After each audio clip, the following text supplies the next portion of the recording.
O Infarmed já autorizou a utilização excepcional de um medicamento que pode mudar a vida a vários doentes com fibrose quística. A jovem Constança Bradel, que começou o movimento para receber este tratamento inovador, e mais 4 doentes só têm que esperar agora apenas alguns dias. Constança recebeu a notícia com alegria e ansiedade. A Constança está feliz, radiante com essa situação, mas frisou-me que continua muito ansiosa, exatamente porque diz que o objetivo e o que ela precisa é de ter o comprimido à frente. Agora é uma questão de dias. O caso da jovem de 24 anos ficou conhecido depois dos apelos desesperados pela vida nas redes sociais. Desde novembro, uma dezena de doentes com fibrose quística já teve acesso ao medicamento inovador, mas há pelo menos 120 à espera dessa oportunidade. Eu sempre tive a ideia de que tinha de facto um prazo de validade, como se fosse assim um iogurte, um prazo de validade curto. Ana faz fisioterapia 2 vezes por dia e por dia toma mais de 10 fármacos diferentes. Sob todas as formas, tanto orais, inalados, injetados, mobilizados, e diariamente tenho que lutar contra a acumulação de um muco espesso nos meus pulmões. A doença a nível pulmonar traduz por infecções sucessivas ao longo dos anos. Estas infecções vão levando inevitavelmente a deterioração da parte pulmonar. Vão-se formando cicatrizes e estas cicatrizes pulmonares levam a que haja uma alteração da função pulmonar. Vamos ter uma insuficiência respiratória que poderá terminar numa situação de transplante pulmonar. Todos os anos nascem em Portugal 10 crianças com esta doença genética rara e incurável. Há 375 doentes identificados com fibrose quística.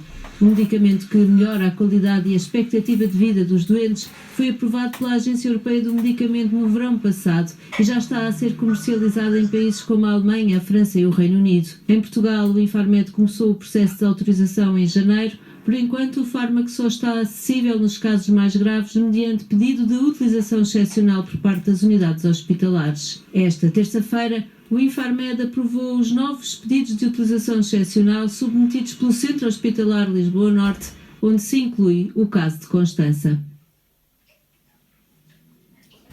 O Supremo Tribunal Administrativo deu luz verde à contratação de enfermeiros estrangeiros, uma decisão que rejeita a providência cautelar interposta pela Ordem dos Enfermeiros, que queria assim impedir esta contratação para o Serviço Nacional de Saúde. O Supremo entende que a Ordem não podia ter feito este tipo de pedido, uma vez que não tem como fim específico e primordial a tutela da saúde pública. A providência cautelar visava o decreto do estado de emergência que dá a possibilidade à contratação de enfermeiros formados no estrangeiro.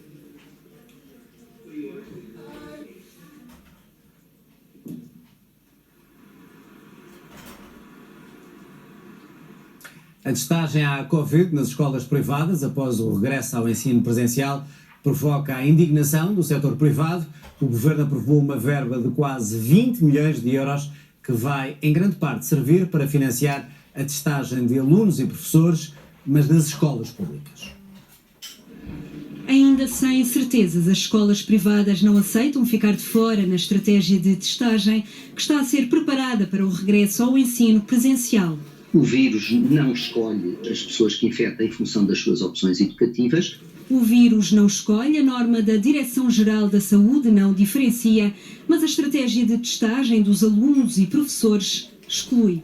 António Lacerda Salles remete novidades para o Conselho de Ministros desta quinta-feira. À Saúde e à Direção-Geral cabe normatizar, por assim dizer, criar a norma e a formulação da testagem.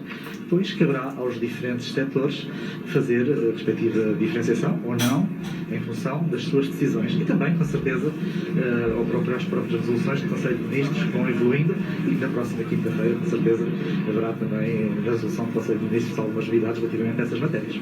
Matéria que tem vindo a merecer críticas por parte do setor privado, que se diz excluído do combate à pandemia. Não vemos nenhum fundamento para se dizer que parte da população está fora do combate à pandemia. Aliás, repara, a situação absolutamente ridícula. Muitos portugueses têm filhos em diferentes estabelecimentos de ensino e, portanto, vão de manhã ao estabelecimento de ensino uma criança que vai ser testada e uma criança que não vai ser testada. E os casais, tantos casais de professores, um está no público, outros no privado, um testado, o outro não é testado. O ensino privado diz que fora da estratégia de testagem no regresso ao ensino presencial podem ficar perto de 100 mil pessoas entre alunos e professores.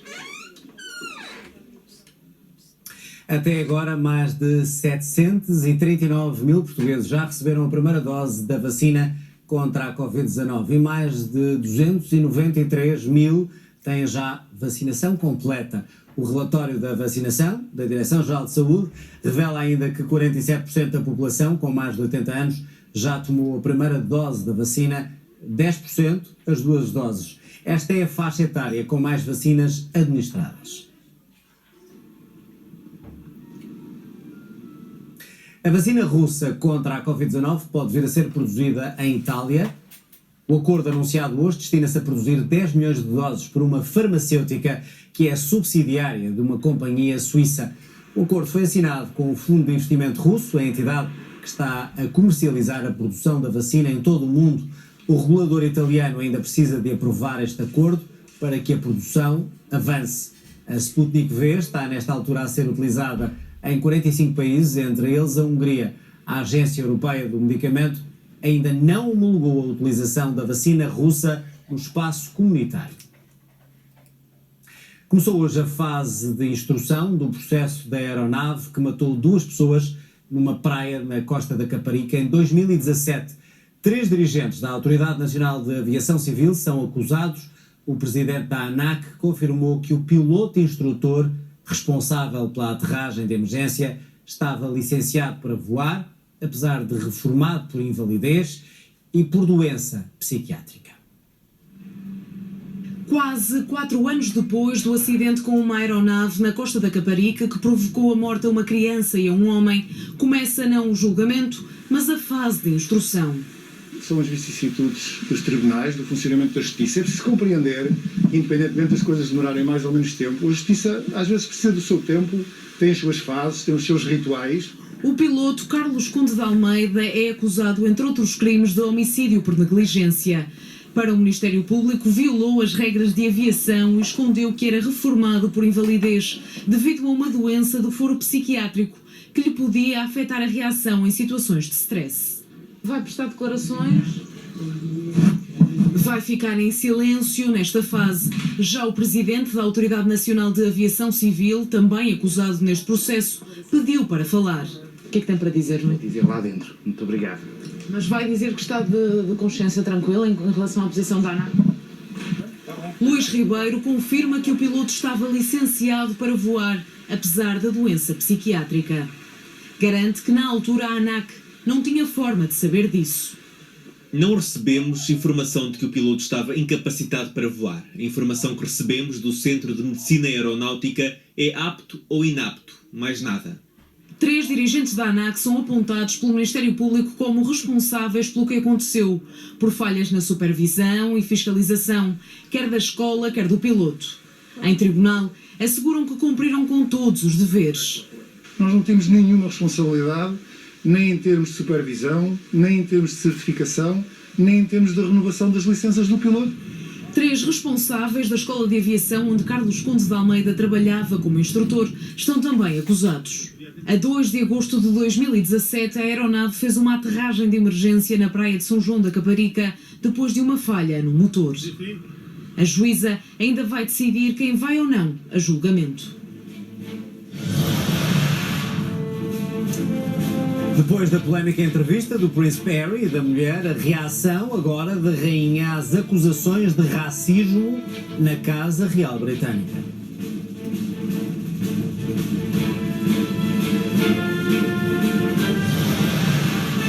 No Brasil, a decisão do juiz do Supremo Tribunal Federal, que anulou as condenações ao ex-presidente Lula da Silva, está a provocar um verdadeiro terremoto político e também jurídico.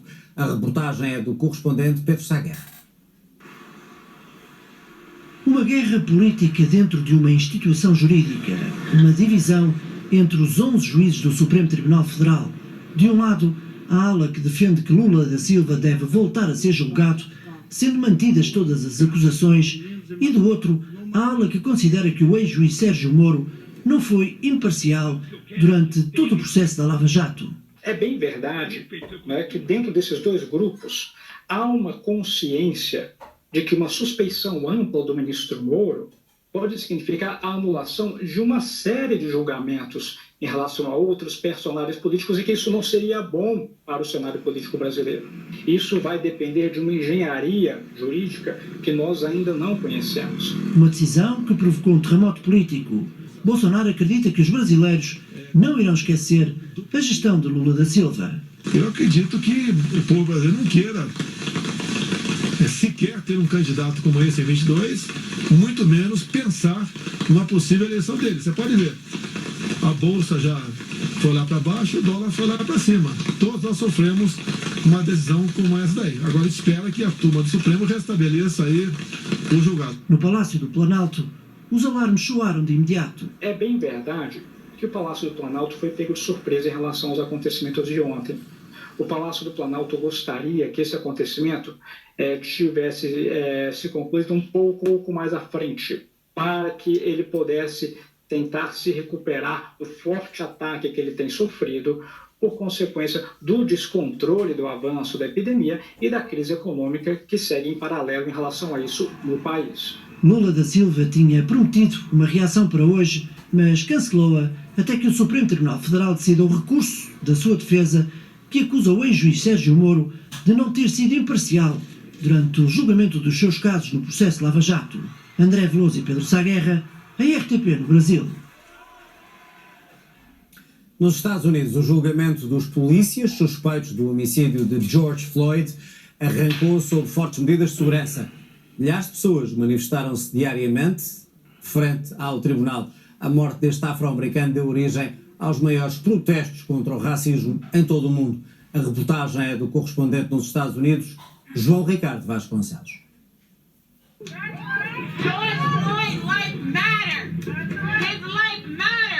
As manifestações começaram durante o fim de semana em Minneapolis e devem acompanhar todos os dias do julgamento dos polícias suspeitos do homicídio do afro-americano George Floyd. This is a very remarkable step in our revolution for justice for people of color. O julgamento arrancou com a seleção dos jurados. George Floyd morreu em Minneapolis no dia 25 de maio do ano passado, depois de estar preso ao chão durante quase 9 minutos pela força do joelho do polícia Derek Chauvin, enquanto pedia ajuda.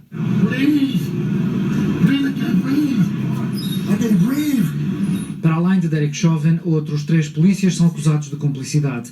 O tribunal vai avaliar os crimes de homicídio de segundo grau involuntário e ainda é debatida a inclusão do homicídio em terceiro grau, em que a intenção de matar não faz parte da descrição do crime. They want to make sure that the jury has every option to hold Derek Chauvin criminally liable for the torture, the inhumanity and the murder of George Floyd. Depois da morte de George Floyd em maio do ano passado, milhares de manifestações e de tumultos tomaram de assalto os Estados Unidos. A RTP acompanhou em direto em Minneapolis muitas dessas noites intermináveis. Nestes dias de manifestações aqui na cidade de Minneapolis e também um pouco por todos os Estados Unidos, cerca de 5.000 pessoas foram detidas por não obedecer às ordens policiais. Com a memória bem presente dos protestos que tomaram conta dos Estados Unidos e que depois contagiaram o resto do mundo, o julgamento dos polícias suspeitos do homicídio de George Floyd segue sob um forte dispositivo de segurança. Várias barricadas e vedações foram levantadas em frente do tribunal e de vários edifícios governamentais em Minneapolis. Ricardo Guerreiro e João Ricardo Vasconcelos, RTP, Washington. A Rainha Isabel II garante que vai refletir agora sobre as acusações de racismo reveladas pelo Príncipe Harry e a Duquesa de Sussex na entrevista dada aos Estados Unidos. Ou melhor, dada nos Estados Unidos. A Rainha reconhece que soube, assim, com tristeza, o que ambos tinham vivido nos últimos anos.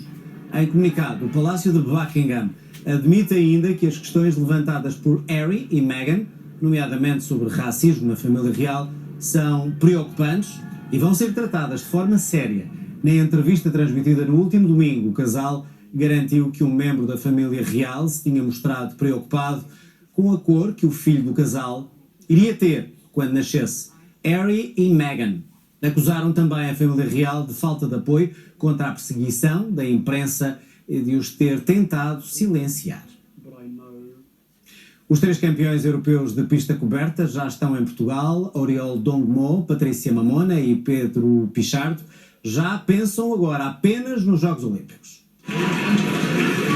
Uma chegada de ouro com a festa que a pandemia permitiu. Os 3 campeões europeus de pista coberta regressaram a casa. Quando eu me levanto todo dia para trabalhar, e primeiro vem para o meu filho. E para o meu filho, esta medalha mesmo é para o meu filho e depois para o meu treinador, que dá muito sacrifício todos os dias para mim. Quando eu cheguei a todo mundo, disse agora é para dar tudo. E eu acho que... Eu não quero chorar. Eu acho que neste momento que estamos a viver todos em pandemia, o importante é superarmos. A sensação foi muito boa. Penso que sempre que seja a vitória sempre é muito positivo. E foi isso que estava à espera, eu e o meu treinador.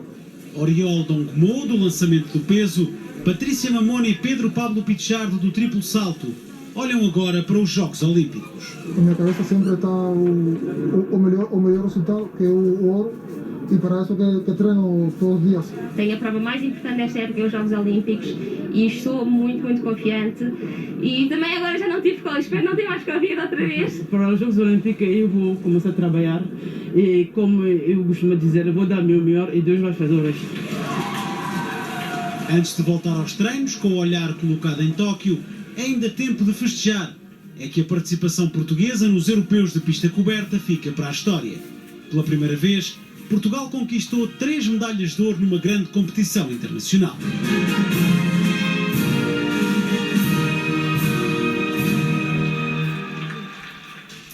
Vários especialistas debatem esta noite, aqui na RTP, se este ano é politicamente decisivo para o país. No é ou não é, em análise a tomada de posse do Presidente da República e as autárquicas do próximo ano. Boa noite, Cássio.